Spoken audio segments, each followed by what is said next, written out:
Are you wondering if you are or could be an entrepreneur? Are you questioning you might not be based on the stereotypes that don't fit you or how you see yourself? I want to demystify some of these common stereotypes and inspire you that there is no one kind. I have my stereotype demystifier, Adrienne Duffy.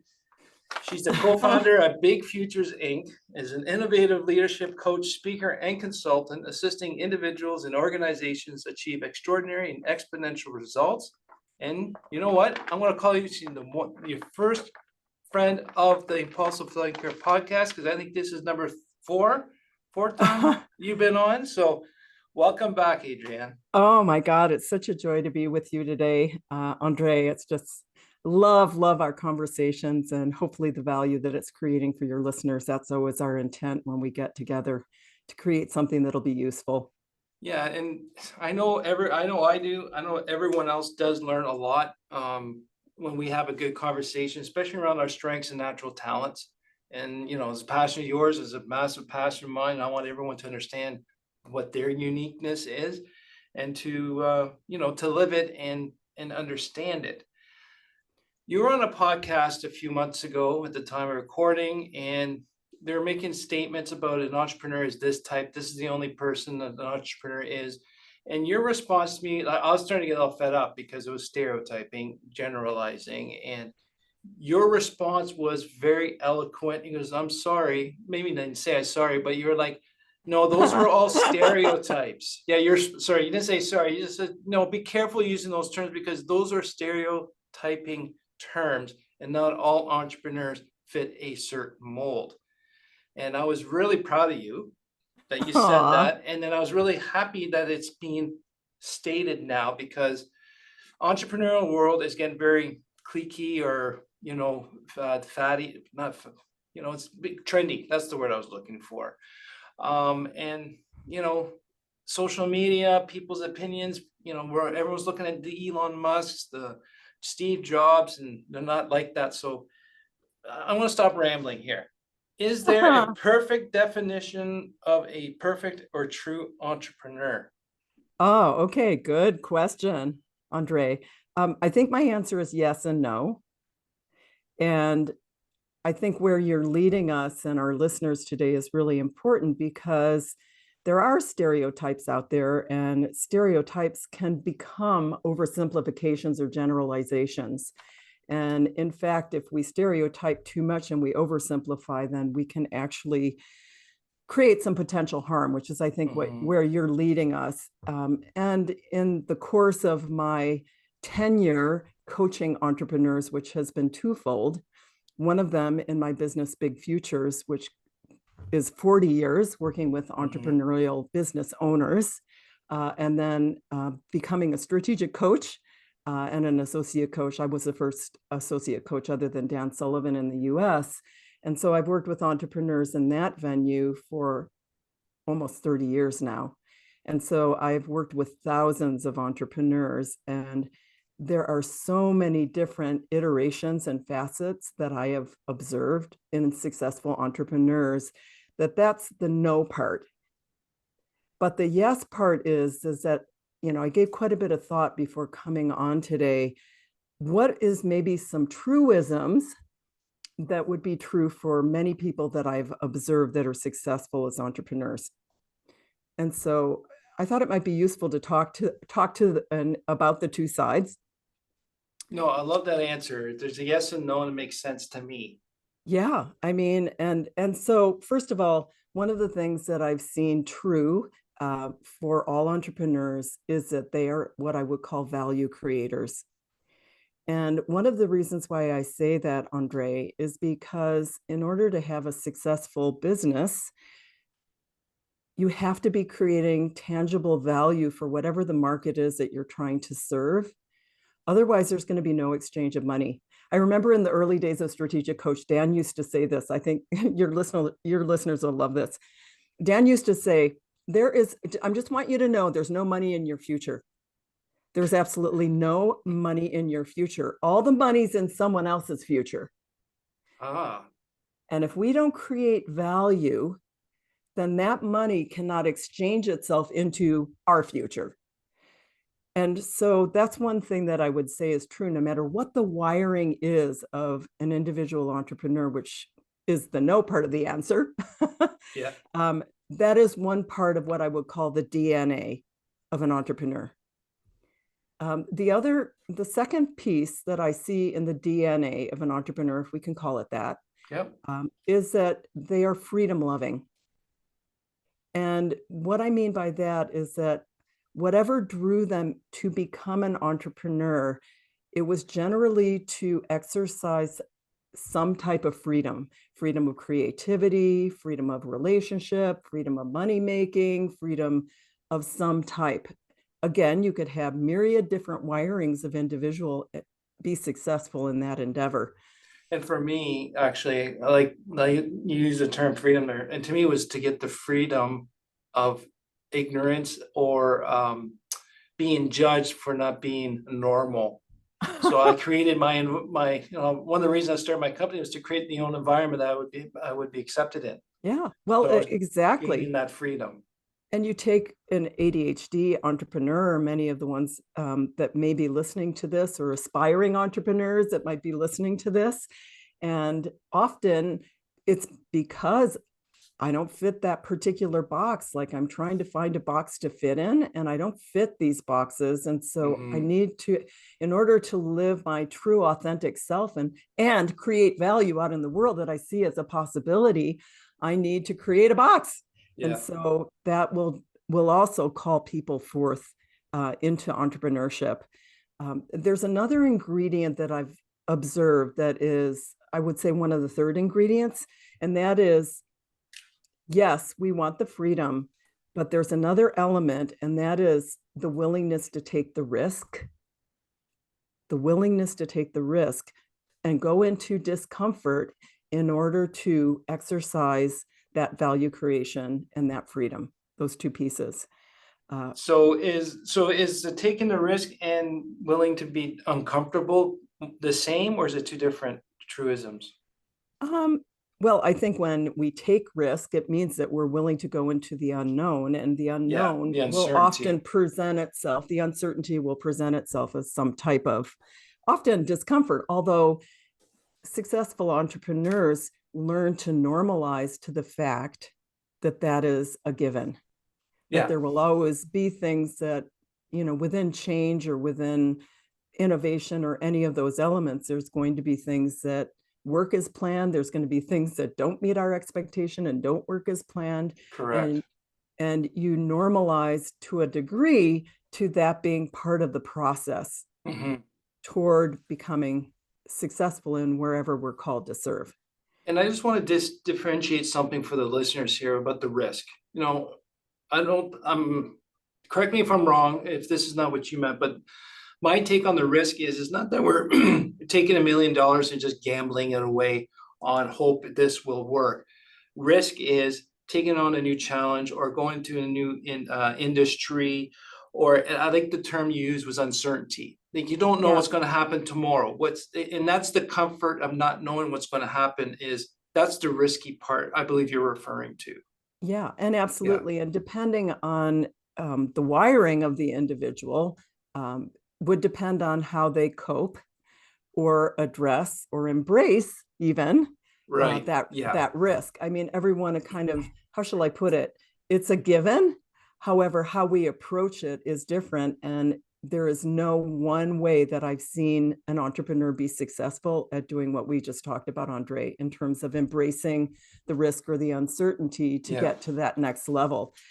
I mean, I've seen people be very thoughtful. I've seen people just dive in and take the risk. I've seen people feel it out. That's one of the reasons why when we talked about print in one of our previous episodes, that has been such a valuable tool because it helps us understand some of our authentic and true self and how we're going to cope with this world. And then, there's varying levels of risk too that a person is comfortable doing. So that's why I don't like to say, hey, it's just true entrepreneurs are the ones that take a lot of big risks all the time. No, that's not necessarily true. I take a lot of risks, but it's a little more calculated. Absolutely. And that's part of your wiring. Yeah. And that's, part of what makes you the entrepreneur that you are. And the fourth piece that I was thinking of previous to our episode today maybe links a little bit to number 3. I called it obstacle transformers.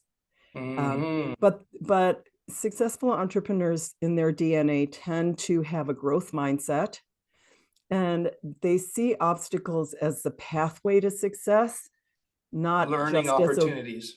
learning opportunities. They will transform it. They don't become the victim of those obstacles, but they use them to create a bigger future. And so it's really interesting because as I was thinking about today, we're talking about an entrepreneur that owns a business, or maybe an aspiring entrepreneur that wants to own a business. Mhm. But what I've seen over the years, Andre, that I'd like to introduce is the idea of an intrapreneur. Right. And an intrapreneur is a person who has some of these same qualities of DNA that we've been talking about. They can be value creators, they can have a desire for freedom, they can be in a space where they have a willingness to take on risks, but they don't want to have their own business. They would like to maybe work within an entrepreneurial business where they can exercise those beautiful qualities. And in fact, they're some of the most prized team members in an Mhm. entrepreneurial setting. And so if a person has some of what we're talking about here, but they have no desire to take that next level of risk to own the business, it doesn't mean that you can't work within an environment where you can create value, where you can exercise your freedom if you find the right place to be aligned with, and that you can take risks to grow and you can Mhm. transform obstacles. But that little nuance of, I don't choose to own the business, is that distinguishing feature between intrapreneur, means they're entrepreneurial on the inside, Right. and an entrepreneur who goes out there and starts a business or is running a very successful business. Yeah, and I've been using those type of people that you're just describing. They have an entrepreneurial spirit, Yes, yet they're not entrepreneurs. exactly. Yeah. My first book, Pathway to Freedom, the tagline was, Oh, you know, great book, by the way. a path to actually, whether it's within spirit or action, be entrepreneurial. And Mhm. it's exactly what you're talking about there. And so those are some of the things So that you I've got observed. 4. You have Yeah, 4. I want a number 5 because when we start talking about this, we got this number 5. Like to me, an entrepreneur that's successful, there's resilience. They have a persistent resilience. And having a lot of these great conversations on this podcast, resilience, as Joan Workington, another friend of the podcast actually, and mine, he told me one day, says resilience is earned, it's not learned. So you have yeah, to earn resilience. So having your obstacle transformer mindset, growth mindset, resilience has everything to do by overcoming challenges that you have. And then the next time you run into it, well, that's not big of a problem because I've already dealt with it. Or if it's a little bit bigger, it's not as big as it could be. And that builds up. And then the willingness to get up every time you get tripped and kicked down and pushed down in the mud is you get back up and go. And that's not everyone has that as a personal talent or skill. Like everyone keeps telling me, how many more times do you need to get kicked down and slapped in the head? And so I don't know, I'm stubborn. I get up and I'll just go. I'll try and figure out how to get going. But that persistent resilience is a key factor on longevity, I think, because it's hard on the mental health to be an entrepreneur, to come every day not knowing what's happening. Is your team going to be there? Is your client going to dump, get rid of you? Now you got to worry about revenue, or a supplier's not paying you, or you're not paying them. Like that's not very easy to deal with every day, but for some of us, it seems to be all right. And that's a yeah. resilience. Well, and it's awesome that you're bringing that up, Andre. Resilience is crucial. As a matter of fact, my partner and I are working on our next book, and the topic is around resilience. And that is something that we've observed over the course of these 40 years of working with entrepreneurs, is there is a resilience. And to build on what you're saying there, Andre, I would say that that's one of the most important things that we can honor Mhm. in life right now, because there is so much change going on in the world. We're going through a period in the world of what I would call creative destruction, meaning a Yeah. lot of the systems, a lot of the ways that things were in the past to hold things together are up for grabs. We see it in political systems, we see it in healthcare systems, and we could go on with that conversation. But resiliency also means that we find what is true to our core, which is in essence what we're talking about here today, because we want our listeners to be honoring who they are at the core and build from their core, not trying to be who they're not. Because if someone is trying to be who they're not, they're going to be at risk when they get challenged, and they won't have the same kind of resiliency to endure whatever life will bring and transform that learning on an ongoing basis. So being strong in the core is one of the most important entrepreneurial or leadership, I could put it there, abilities of our time, because it's about how can we be strong in our core to lead. Lead in this time of very important time of change in our little place, our little part of the world or big part of the world, whatever, however we're called forth. It's so important. Yeah, and I think I don't know if it's a good time. Well, I'm going to bring it up anyways, but I'd also like to differentiate. There's different types of entrepreneurs. Like we got our growth. There's a growth mindset visionary entrepreneur. We got the entrepreneur that owns their job. Yeah. You work for yourself. You only do what you do. And then you got a lifestyle entrepreneur where, they want to get to a certain status or to a certain level and then stop. There's quite a few different, there's a couple more, excuse me, that's coming up to mind here. But honestly, it doesn't matter what type of entrepreneur you are. You're an entrepreneur. So if you're not a visionary, but you own your job, who cares? Whatever makes you happy, stay there. And that's comparing yourself to those, or, I even have entrepreneurs telling other entrepreneurs, you're not a real entrepreneur because you don't have this, you don't have that strength or this ability. That's not the point. You got to keep it happy to yourself and what you're doing. Yeah, absolutely. And what I'd invite here is just thinking about the difference between a stereotype and an archetype. Oh, yes, that's a good one. So a stereotype, in the world today with constant information, simplifying things is very important. Otherwise, we can't be resilient, to your point, André. How can we be resilient if we don't simplify all the complexity that's out there?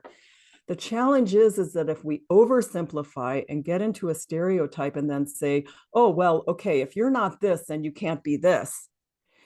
There's a huge potential harm in that because we've simplified to the point that we've taken out the essence of the character, the foundation, which is the archetype, a more universal pattern.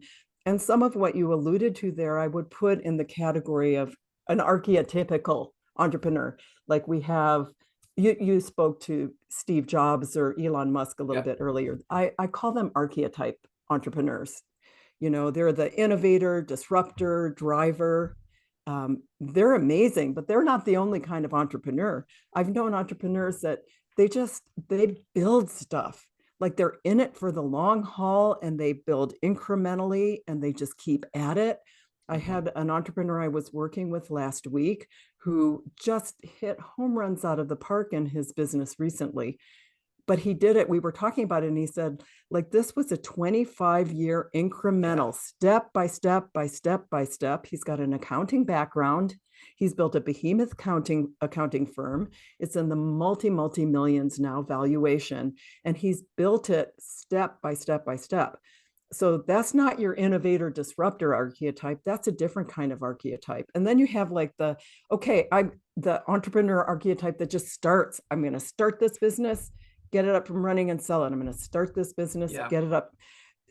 Or you have the professional. I mean, you've got an engineering background, whether it's lawyer entrepreneur or doctor entrepreneur, but there's a difference between a doctor who's a doctor and an entrepreneur with a specialty in medicine. And that was a big differentiator for me when I heard that from Dan Sullivan, actually. He goes, no, André, you're not an engineer. You're an entrepreneur with an engineering skill set. Yeah. And that was a completely different. And I think that's where, I think it's a different type of wiring to the entrepreneur as well.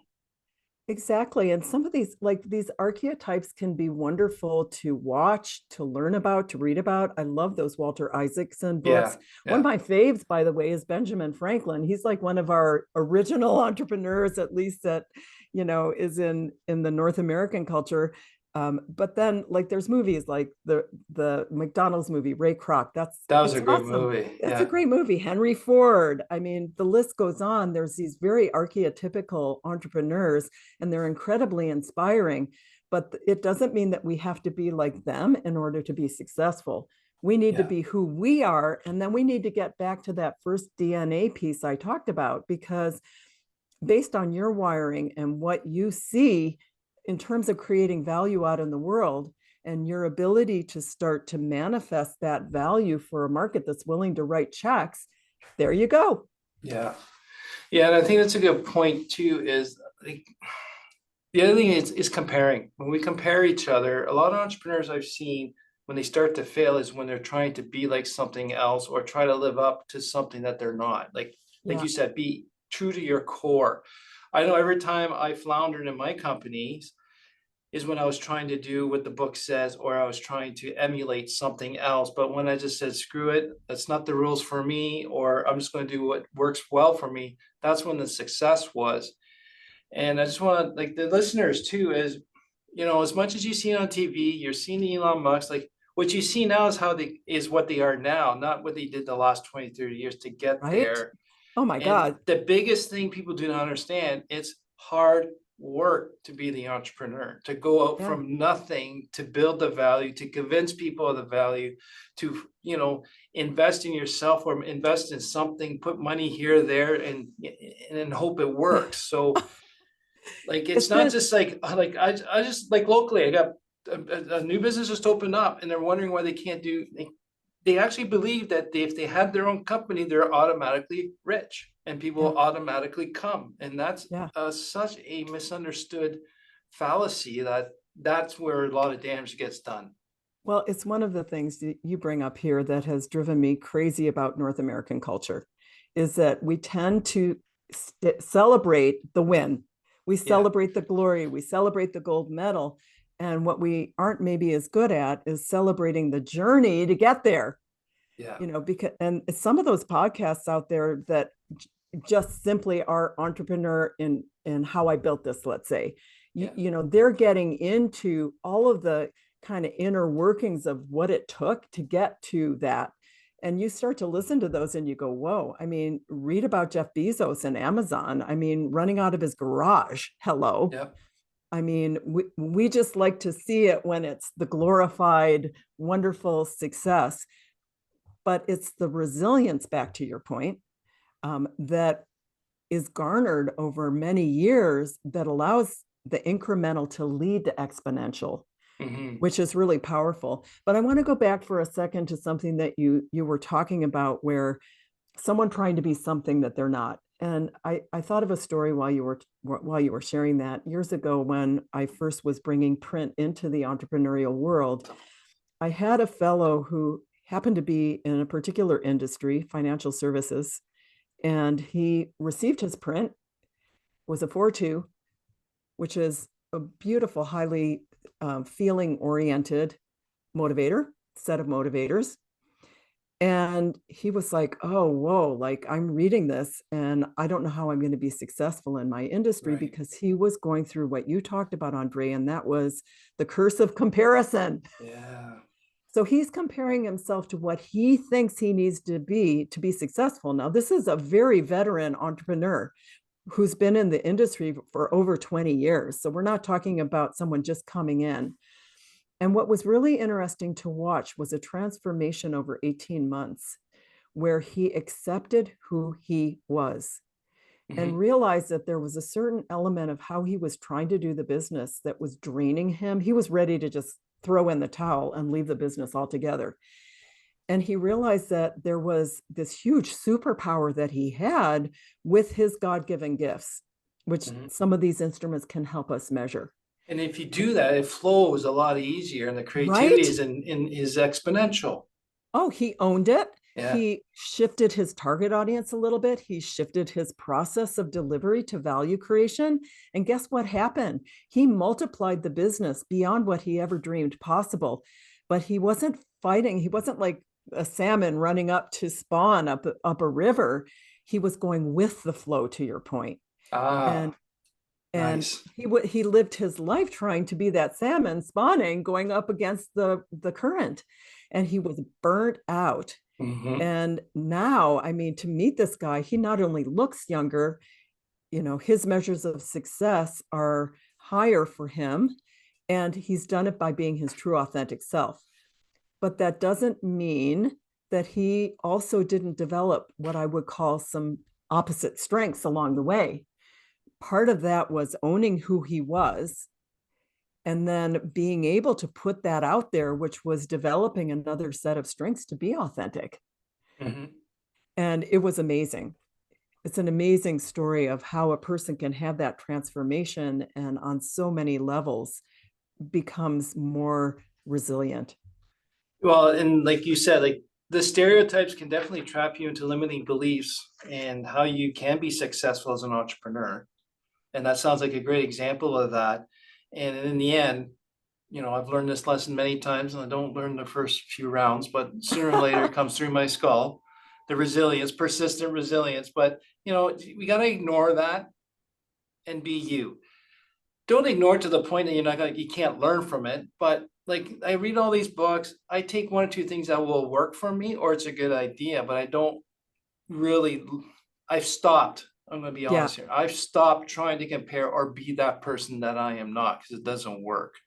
So, and I really love, you always come prepared. I love this. DNA of the entrepreneur. One was value creator, freedom lover, a willingness to take risks and deal with the uncomfortable uncertainty, the obstacle transformer, and then the persistent resilience. yeah, So, and I don't know if the listeners will understand, that list has nothing to do with any talents or strengths or certain personalities. I like, you use the term DNA of the entrepreneur, and I like these. So, absolutely. Yeah. And we can just continue to build on those kinds of things. And we can expand and evolve the vessel of who we are. And that's growth. mm, That's different than trying to be something that we're not. Essentially, it's being more of who we could be. And yes, sometimes it means there is a challenge to, let's say, hypothetically, we're not as much of a natural people person. We're not extroverted, we're introverted. mm. It doesn't mean that over time we can't become a little more extroverted and learn those opposite strengths of how to connect with different people in growing. It's not being who we're not, it's being more of who we could be.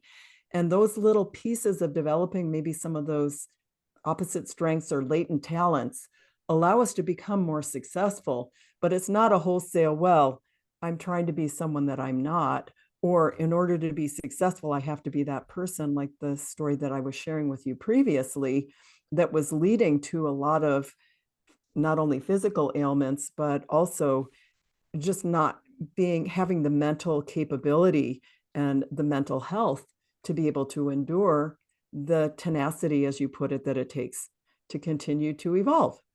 Yeah, and that's to me the best result of my entrepreneurial journey. Yes, money is part of it, but in the end, it's that personal growth is the best result of it. The more you learn about yourself, the more you actually understand yourself better. To me, that's the most important key thing of every successful entrepreneur out there.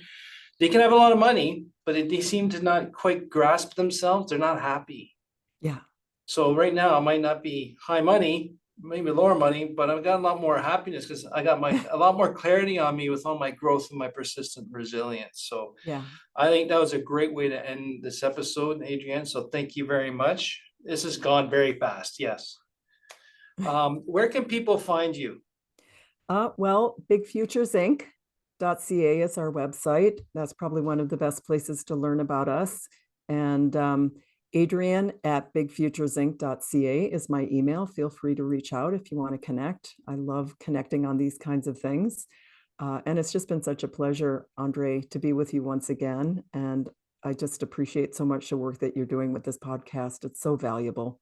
Well, I appreciate it, Adrienne. It means a lot coming from you, because you are one of my coaches as well. So, I learn a lot from you, and I always appreciate your insights. And you, the listener, are you trying to be what you are not?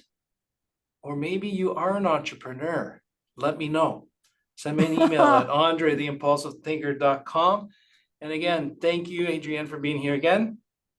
And thank you so much. And to you, the listener, thanks again for learning with me.